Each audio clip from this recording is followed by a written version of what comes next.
Mga kabunyog, mga kababayan, magandang araw po sa inyong lahat. Welcome po sa isa na namang episode ng ating talakayan dito po sa Attorney Enzo Bunyog. Mga kabunyog, mga kababayan, kung hindi pa po kayo nakasubscribe dito po sa aking bagong YouTube channel na ito, subscribe na po kayo. Mayroon din po tayong bagong Facebook page, Meta page, Informador. Kung hindi pa po kayo naka-follow, follow na po kayo. Dito po sa mga bagong social media platforms kong ito, medyo mahaba-haba ang talakayan natin dito. Kaya yung mga nagsasabing, attorney, nahuli na naman kami. Bilis mo namang natapos. O dito, mga kabunyog, mahaba yung talakayan natin. Saka hindi lang isang topic dinidiscuss natin dito. Hmm? Kaya subscribe na kayo dito, follow na kayo. Ito, simulan na natin. Mga kabunyog, mga kababayan, talagang diniretsa na ni Yussi Claire Castro si Harry Roque. Medyo, medyo ano na eh, naaaburido na si Yussi Claire Castro dito kay Harry Roque.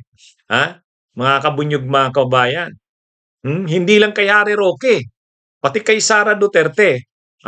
Pero ang medyo mas grabe yung pagkaaburido ni Yussi Claire Castro kay Roque. Tungkol saan? Sabi ni Yussi Claire Castro, si Harry Roque daw, fake news peddler, tagapagkalat ng fake news. Ganun talaga yung term na ginamit ni Yussi Claire Castro. Fake news peddler. Talagang fake news ang kinakalat daw ni Harry Roque. Nag-react ng ganun si Yussi Claire Castro tungkol dun sa post ni Harry Roque na si PBBM ay parang may colostomy bag doon sa kanyang tiyan. May isang event si PBBM, pinost ito ni Harry Roque. Ang post ay mayroon colostomy bag ba ito? May ganun yung post ni Harry Roque. Kaya sabi ni Yussi Claire Castro, nang iintriga si Harry Roque. Fake news. Talagang gusto lang magkalat ni Harry Roque ng instability para palabasin na malala daw ang sakit ng presidente at patunay nito na yung pag-a-attend niya sa mga public events ay mayroong colostomy bag ang kanyang tiyan o sa kanyang tiyan. Pero sabi ni Yussi Claire Castro, malaking kasinungalingan yan. Kasi maayos na daw ang lagay ng presidente ngayon. Totoo umano na nagkasakit ito, pero hindi naman daw malala yung sakit. Hindi naman daw life-threatening. At ano na ito, wala nang problema sa kalusugan ang presidente. Kaya lang si Roque, dun sa post niya, ang ini-insinuate niya, malala pa rin ang sakit ng presidente, sa katunayan may colostomy bag na ito. Ngayon, sumagot naman si Harry Roque, ang sagot naman ni Harry Roque, hindi naman daw siya nagsabi na may colostomy bag. Question mark daw yung ano niya. Sabi ni Harry Roque, question mark naman yung pagkakapost ko. Nagtatanong ako kung colostomy bag ba ito. Yun naman ang palusot ni Roque. Pero ang totoo, sus naman si Harry Roque. Palusot lang naman yung mga lalagyan mo ng question mark yung post mo. Ang punto, malisyoso yung pagpo-post mo noon. Ang punto, pinapalabas mo na malala nga ang sakit ng presidente at malamang colostomy bag yung nakikita. Kaya lang malamang dinukturan daw yung picture eh. Talagang nang iintriga lang si Harry Roque. Kaya sabi ni Yussi Claire Castro, ano yan? Si Roque, fake news peddler yan. Kaya ano ito mga kabuny. Si Sara Duterte naman, ang issue naman ni Yussi Claire Castro kay Sara Duterte, yung sinabi ni Sara Duterte na hindi na daw siya nagbabanggit ng mga senador kasi baka pag nagbanggit siya ng senador, hindi na rin daw siya nakikipagkita sa mga senador kasi kawawa naman daw ang mga senador. Pinag-iinitan daw ng administrasyon ang sino mang senador na nakakausap niya, binibisita niya o nababanggit niya. Ano daw itong administrasyon na ito. Kaya ang sabi naman ni Yussi Claire Castro, ayan na naman, nagkakalat na naman ng kasinungalingan. Kaya ano ito mga kabunyog, mga kababayan, sa press conference ni Yussi Claire Castro, Talagang si Harry Roque at saka ah, si Sara Duterte ang diretsahang pinangalanan ni Yussi Claire Castro ng mga fake news peddlers daw. Tagapagkalat umano ng fake news at disinformation. Ayan. Ewan natin, ano naman kaya ang magiging sagot ni Sara Duterte diyan? Si Roque sumagot na. Sabi nga ni Harry Roque, ang palusot ni Harry Roque, hindi naman daw siya nagsabi na colostomy bag yun. Tanong daw, question mark. Kaya lang, yan yung mga style ng question mark na yan. Yung mga style na dinadaan sa question mark, style mo, bulok na yan eh. Ang totoo naman talaga, gusto mong palabasin na colostomy bag yun. Dinadaan mo lang sa question mark para pag sinita ka, ayun, sasabihin mo. Hindi naman ako nagsabing colostomy bag yun. Tinatanong ko nga kung colostomy bag. Pero ang totoo, ang intention niya doon mag-create ng intriga. Ang intention niya doon mag-create ng intriga na colostomy bag nga yun. Palusot pa si Harry Roque. Alam naman natin ang mga style na ganyan. Porke ba linagyan mo ng question mark, ibig sabihin, honest yung mo, in good faith ka sa pagtanong, walang malisya, maniwala naman. May malisya yun. May malisya yun. Dinaan mo lang sa question mark, pero ang totoo, malisyoso yung pagtatanong. Kaya medyo napundi na si Yussi Claire Castro. Sabi ni Yussi Claire Castro, fake news peddler ka, Harry Roque. Anyway, hintayin natin. Mukhang iinit ang sagutan nito nila Harry Roque at saka ni Yussi Claire Castro. O mga kabunyog, mga kababayan, todo deny. Todo deny si Amy Marcos. Matapos yung naudlot o nabigong kudeta ng Senado, hindi natuloy, hindi nagtagumpay. Yung galawan para palitan si Senate President Soto ni Loren Legarda, hindi nagtagumpay, bigo. Matapos mabigo ito, wala na, hindi na nakikita yung nung mabigo ng araw na yon, pagbalik sa session, wala na yung minorya, ang naiwan na lang mayorya. Ngayon, pinag-uusapan na, sino ba kasi ang pasimuno noon? Sino ba kasi ang instigators noon? Ngayon, ang dalawang main instigators noon, ang sinasabing dalawang main instigators noon ay sina Cayetano at saka si Amy Marcos. Sila yung pinaniniwala ang mga main instigators niyan.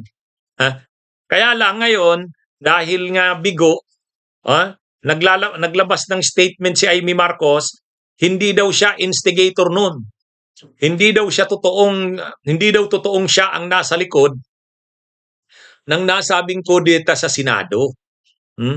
Hindi daw totoo yun. Sa katunayan, sabi ni Amy Marcos, late na daw siya nang dumating.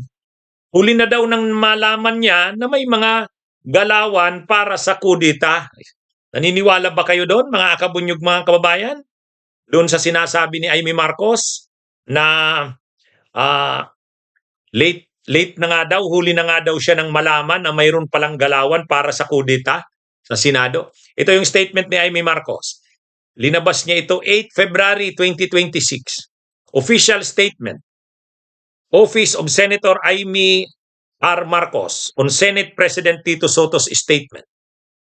I want to refute the circulating claims that I was the one behind the Senate shake-up. The entire minority can attest that I was among the last to know and to join. I don't mind debates or misunderstandings as long as they are for the right reasons. When the Committee on Foreign Relations was conferred on me again, despite my not being part of the majority, I was very grateful to Tito Soto. And since I am a critic of my brother's government, I don't expect anything at all when it comes to Senate internal politics. The leadership needs to know that the buzz about changing the SP was loud because senators were worried. There was a growing fear that our institution was being shaken by cases and controversies for which the Senate should not be held accountable. Ayan. So, dinideny ni Amy Marcos, hindi daw totoo, mga kabunyog, Hindi daw totoo na ano siya, ha? Hindi daw totoo na siya ang nanguna o kasama siya sa nanguna doon sa pag-i-instigate ng kudeta. Sa katunayan, late na daw siya na dumating at late na raw siyang nang malaman na mayroong mga galawan. Niwala naman tayo diyan. Ha? Maniwala naman tayo. Kitang-kita doon na ang nagmamaniobra siya at saka si Cayetano, si Alan Peter. Silang tatlo saka si Marcoleta. Ha? Si Senate President Soto mismo ang nagpangalan kay Amy Marcos. Hindi naman siya papangalanan ni Senate President Soto. Presidente yan ng Senado at saka alam niya ang mga galawang nangyayari. Siyempre, alam ni Senate President Soto kung sino ang pasimuno ng ng mga galaw kontra sa kanya. O, binanggit ni Senate President Soto itong si Amy Marcos at saka si Cayetano. Madali lang naman magsabi nung doon sa statement ngayon ni Amy na hindi siya sangkot o hindi siya pasimuno.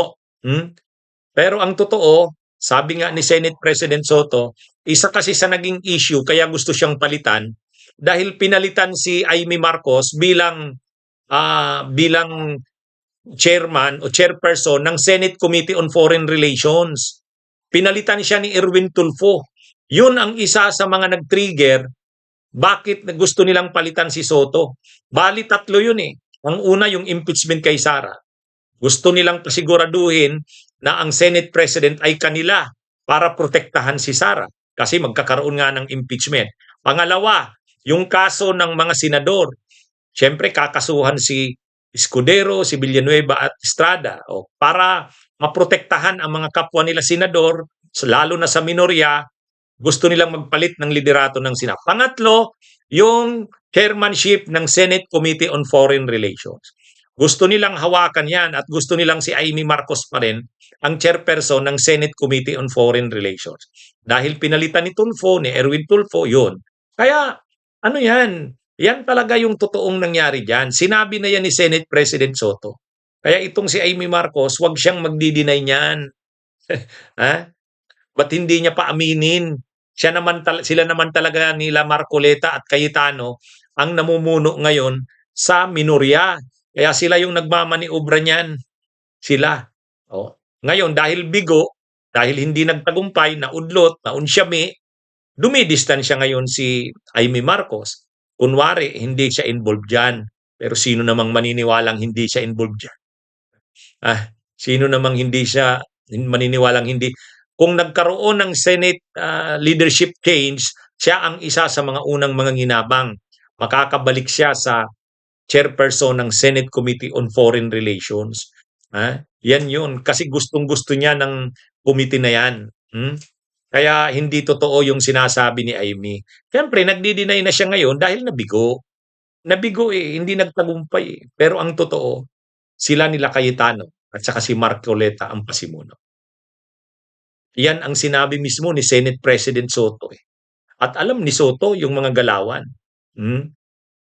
O ito mga kabunyog, si Sara Duterte, ginigipit daw ang ilang senador na kakampi niya kaya hindi na daw siya makikipagkita sa mga senador, hindi na daw siya hindi na daw siya magbabanggit ng mga senador kasi pag binabanggit niya daw, sabi ni Sara Duterte, pag binabanggit niya umano o kaya minimiting niya ang mga senador, pinag-iinitan daw ng administrasyon.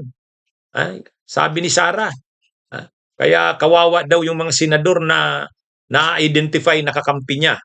Pinag-iinitan. Kaya para daw para wag naman daw pag-initan ng mga senador, ayaw niya na daw magbanggit ng mga senador. Ayaw niya na rin daw makipag-meeting sa mga senador. Ang totoo, yung sinasabi niyang mga kinakasuhan, halimbawa si Bato. Si Bato hindi naman yan kinasuhan dahil sa kanya. Si Bato de la Rosa ay may kaso dahil sa gawa ng ama niya. Sila ang mga pasimuno ng war on drugs. At kinasuhan si Bato at saka si Digong, yung tatay niya, noon pang 2017-2018. Hindi yan ngayon. Ang pinapalabas kasi ni Sara, yung mga senador na kakampi niya, ginagantihan dahil kinakampihan si Sara. Hindi yun.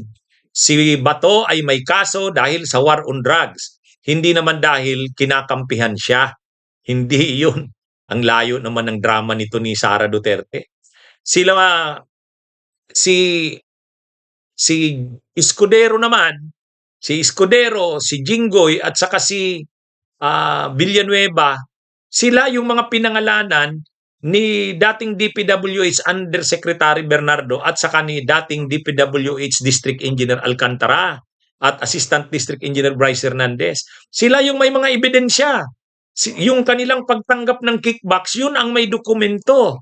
Oh, at sila yung mga nag-propose ng mga proyekto na yan sa flood control. May mga ebidensya dyan. Hindi sila kinakasuhan dahil sa kakampi sila ni Sara. Mali yun. Ha? Hindi totoo yung sinasabi ni Sara na parang kaya yan kinakasuhan yung mga yan dahil kakampi niya. Hindi. Kinasuhan yan dahil sila naman talaga ang may mga ebidensya na tumanggap ng kickbacks. Oo. Sila yung may mga ebidensya eh. Sila naman talaga ang nagpundo ng mga flood control na yan sa Bulacan. Si Villanueva, si Jinggoy, at saka si Bong Revilla, tapos si Escudero. O, ngayon, wag siyang magsabi na parang pinag-initan yan sila Villanueva, sila Jinggoy, dahil sa kakampi niya. Ay wala eh, talagang ang mga kakampi nila sa Minoria, yun ang mga may kaso ng korupsyon sa flood control eh. O, yan ba ay paghihiganti ba yan? Hindi yan. Hindi yan. At hindi yan pinag-iinitan sila dahil kakampi ni Sara. Hindi yun. Ha?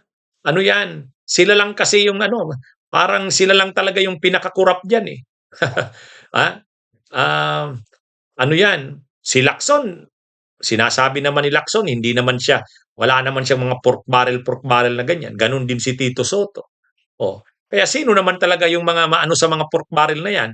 Ay sila Jinggoy, sila Villanueva, sila Chis Escudero, sila Revilla. Oh, sila talaga yung parang kaw na takaw diyan sa mga flood control na yan at saka mga pork barrel na yan, allocables eh. Oh. Ngayon, kung sila man ay may kaso ngayon, kung sila man ay pinapanagot yan, hindi yan dahil kakampi ni Sara Duterte. Hindi yun. Si Bato, hindi rin yan may kaso sa ICC dahil kakampi ni Sara Duterte. Ha?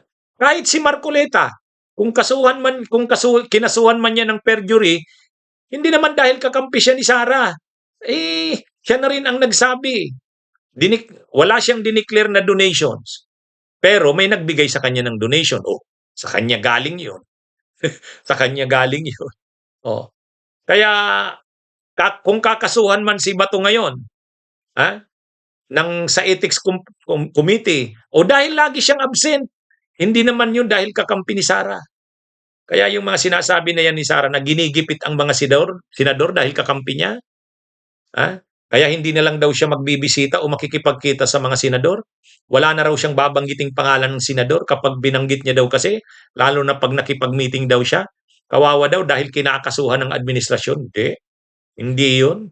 Talaga lang mga corrupt ang kasama mo, Sara.